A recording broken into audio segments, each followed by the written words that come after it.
postmortem report you see. We said unfortunate incident, but that is the accident. This is not police atrocity.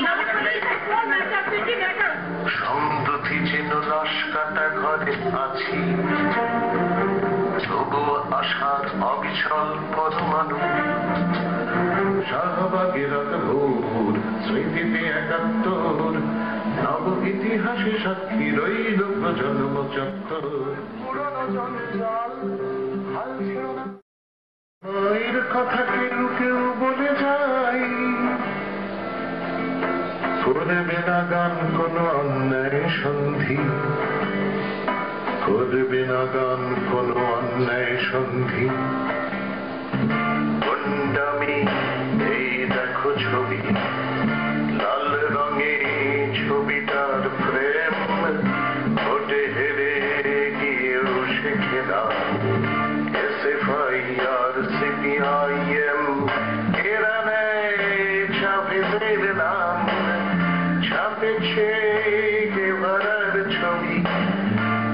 অবাক প্রেতাত্মারা ভাবে কারা নিল কাদের পদবী, সুদীপ্ত চলে গেল বৃথা। আর দল SFI বলে এইবার গুন্ডামি করে ছেলেটাকে ভুলে যাওয়া চলে। যে মুখ্যমন্ত্রীর উপর হয়েছে, যে মন্ত্রীর উপর হয়েছে, তাদের জন্য তো আমরা ধিক্কার জানাচ্ছি।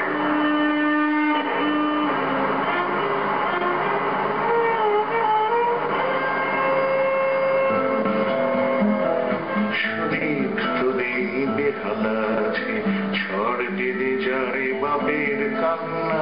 বড় গায়করা সরকারি তাই বাপের কান্না শুনতে পান না। আমরা বলেছি যে সেদিন বিক্ষোভে যে অনভিপ্রেত ঘটনা ঘটেছিল তা বামপন্থার সংস্কৃতি নয়। এইরকম ধরনের কোন ফুটেজ যদি সংবাদ মাধ্যমের কাছে থাকে যে মাননীয় মন্ত্রীকে আমি হেনস্থা করেছি, তাহলে আমি হাসতে হাসতে জেলে চলে যাব। এত সত্ত্বেও আমরা কখনোই SFI যেহেতু এই বিক্ষোভে ছিল, আমরা এর দায় এড়াতে পারি না। আমরা এই ঘটনার জন্য দুঃখ প্রকাশ করছি, ক্ষমা প্রার্থনা করছি। কত জন কত ধিক্কার দেন, দিল্লিতে খুব জঘন্য কাজ, আমিও বলছি ধিক্কার দিন। রাজনীতি আজ গুন্ডা স্বরাজ, কিন্তু ছেলেটা মরল যখন কাকে দোষারোপ করল ওরা। সরকারি রং বিবেকে রেখে শিল্পীরা হন বর্ণচোরা। পরিবর্তনে শিল্পীর হাতে চরণামৃত ভর্তি পেয়ালা, নেত্রী চরণ ভজত নমন, মান সম্মান খোয়ানো দেয়ালা। এইরকম একটা জায়গায় যখন রাজ্য এসে পড়ে এবং রাজ্যের নেতৃত্ব এসে পড়ে, তখন যা যা হবার, অর্থাৎ তখন ছোট্ট ছোট্ট ফুটো দিয়ে কিন্তু তখন কিউটি সাপই ঢোকে, তখন আর হেলে ঢোকে না, লাউ ডগা ঢোকে না, যাদের বিষ নেই। সেরকম সাপই ঢুকবে যে তার কাজ হাসিল করবে। তাই হয়েছে। দুর্নাবিষিত পরিবর্তিত বঙ্গভূমির বুকে কিছু টাকা বানানোর সুখে, কিছু চিট ফান্ডের কেষ্ট বিষ্ট আগের থেকেই ছিল। গ্রামে গ্রামে ঘুরে গরিবের টাকা এজেন্টরা নিল হাতিয়ে। সারদা মালিক কাগজে চ্যানেলে আসর বসালো মাতিয়ে। যাক যা গেছে তা যাক, যাক যা গেছে তা যাক। কিন্তু আমার একটা আবেদন থাকবে সাধারণ মানুষের কাছে, যা গেছে তো গেছে, একটু ধৈর্য ধরে শান্ত থাকুন। সরকার প্রেম নিকশিত হেম তৃণমুখী সারদারা, শুধু পায়ে পায়ে ঘরে তারা। ছিল সঞ্চয় তার ইতিহাস, তবু শাসক ভুলল সবই। গরিবের টাকা প্রতিটি পয়সা চিট ফান্ডে নিল ভুলিয়ে। সরকারি নেক নজরে মালিক চলল পুচ্ছ দুলিয়ে। যাক যা গেছে তা যাক, যাক যা গেছে তা যাক। আধুনিক রাজনীতি যেটা মেধার কথা, সেই মেধাটা অ্যাবসেন্ট, অনুপস্থিত পশ্চিমবঙ্গে। মেধাটা নেই। মনে হচ্ছে অনেক কিছু হয়ে যাচ্ছে, অনেকগুলো পা হই হই হই করে চলাফেরা করছে। আর যারা মেধা খাটাচ্ছেন তারা সুদীপ্ত সেন, গৌরী সেন বানাচ্ছেন। গৌরী সেন এসে পড়েছেন, তিনি টাকা দিচ্ছেন এক এক করে। কোটি কোটি টাকা গেল, ছবি বেচা হলো, টাকা এসে গেল দলে, শুধু গরিব অথই জলে, কত লক্ষ মানুষ সবই খোয়ালোচ্ছরের কথায় ঘুরে, আত্মহত্যা করেছে মানুষ, হত্যা করবে কাকে? বুক ছিটিয়ে বলো অমুক তমুক সততা, আমি আপনাদেরই লোক, আমি তোমাদেরই লোক, এইসব কথা মুখ নেই ভারতের অন্য কোন রাজনীতির সাধারণ লোকরা করে না। আমরা কোনোভাবে সারাদিনের সঙ্গে যুক্ত এবং খুশি এবং আনন্দিত